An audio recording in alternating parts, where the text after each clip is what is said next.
facto është sërish zëvendës kryeministre e Shqipërisë, de facto është sërish ministre e transporteve dhe energjisë dhe gjithë aty. Me një vendim të prerë.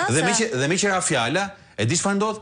Ky efekti pezullimit që ka dhënë Spaku është 3 muaj. Mbas 3 muajsh ky efekt bie dhe ajo Belinda Balluku, e cila është akuzuar për 8 raste të ndërhyjes së drejt për drejt në tendera dhe të tjetërsimit të garës, mund të rikthehet sërish në detyrë. Pra e kuptoni. Kjo për standardin, Bledi. Po për protestën pastaj pra. Rama i protestës së 21 janarit pastaj me... Po s'kan të krahasuar, pra. Nuk kanë të krahasuar. Me Ramën sot, po them. Nuk kanë të krahasuar. Çfarë thotë për protestuesi sot, me Ramën çfarë bënte? Sigurisht që ata që në ndjekin do thonë, shiko se në 21 janar pati të vrarë, po pati të vrarë, dhe ata përgjegjësit e kohës e kanë pranuar atë që ka ndodhur, madje ka pasur edhe të dënuar, kreu i gardës është dënuar për atë, njeriu që qelloi është dënuar dhe ka bërë burg për atë gjën. Kryeministri i kohës ka thënë që ishte një krim shtetëror që duhet hetohet, dhe me qira fjala prapa ajo gjë po hetohet dhe shumë mirë që hetohet deri në fund. Pyetja është, kjo gjë ka mbaruar, ka dhënë efektin e vet dhe dënimet janë bërë.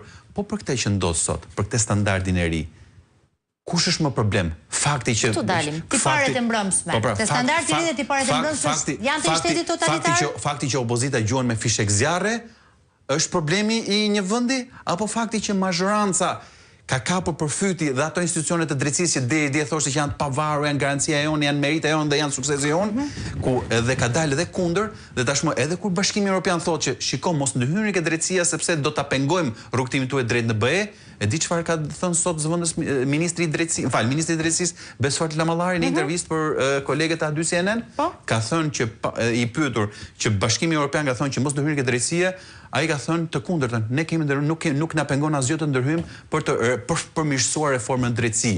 Thot zyrtari i Ministrisë së Drejtësisë së Tiranës. Nuk e di nëse njëjtën gjë ka thënë edhe në takimet me përfaqësuesin e Shtetit Amerikan. Dhe pse e thash këtë në vëmendje? Unë mendoj që po e them edhe një herë që sot mazhoranca aktuale më shumë se sa sulmin proteste, po mundohet ta radikalizojë situatën. Dhe prandaj thashë opozita do të shkojë. Tiparet i shtetit totalitar ka? Tek e gjitha kjo? Po kemi diskutuar këtë. Po them edhe te 24 orësh i fundit. Nuk është se Simon regjimi u bë më regjim sot se sa ç'ishte dje. Ishte regjim dje, paktën në qendrimin tim, qendrimin ton që kemi diskutuar, ishte regjim dje, ishte regjim sot, është regjim dhe nesër. Pra, ky është një regjim që deri ditën që do t'i kputet koka politikisht gjithmonë duke folur, do vazhdoj të jetë tillë, dhe sigurisht një regjim nuk është se vjen duke u lehtësuar. Një regjim vjen duke u ashpërsuar, një regjim vjen duke dhunuar, dhe sepse vetëm me këtë mënyrë dhe duke manipuluar pa diskutim, sepse vetëm me këtë mënyrë ajo garanton qëndrimin e saj në pushtet. Ushtro presion, intimido qytetarët dhe mundohet të azgjësosh atë që është e vetmja gjë që ka opozita në dorë, të heti fishek